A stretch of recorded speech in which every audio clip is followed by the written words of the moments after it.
le président de la Chambre des représentants libyenne, Aguila Saleh, et le chef du Haut Conseil d'État libyen, Khaled al-Mashri, se sont mis d'accord, vendredi à Rabat, pour mettre en œuvre les résultats de la piste de Bouznika liée aux positions régaliennes et à l'unification de l'autorité exécutive. Dans une conférence de presse conjointe, après une rencontre avec M. al-Mashri, M. Aguila a confirmé qu'il avait été convenu de mettre en œuvre les résultats de la piste de Bouznika liée aux positions souveraines dans les prochaines semaines et avant la fin décembre prochain. Il a ajouté, lors de cette conférence de presse, à laquelle participait le ministre des Affaires étrangères, de la coopération africaine et des Marocains résidant à l'étranger, Nassé Bourita, qu'il était également convenu d'œuvrer pour que l'exécutif soit en Libye dans les meilleurs délais, et de reprendre le dialogue afin de faire le nécessaire pour organiser des élections présidentielles. Parlement, selon une feuille de route claire et une législation sur la base de laquelle les élections sont organisées en accord avec les deux chambres.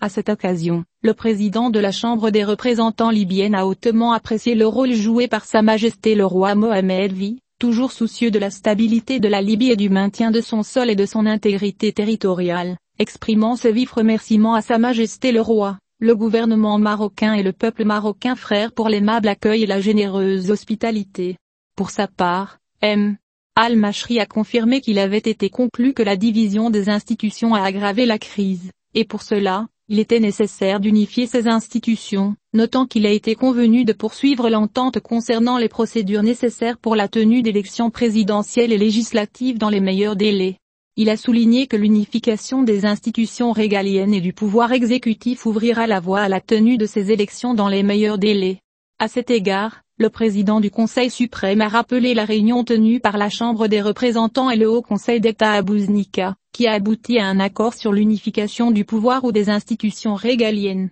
notant que cet accord a été mis en œuvre sur 2 des 7 positions souveraines. Nous reprendrons nos réunions dans la période à venir au Royaume du Maroc, et nous ferons un suivi urgent de ce qui a été convenu afin que nous puissions contrôler ce qui a été fait correctement,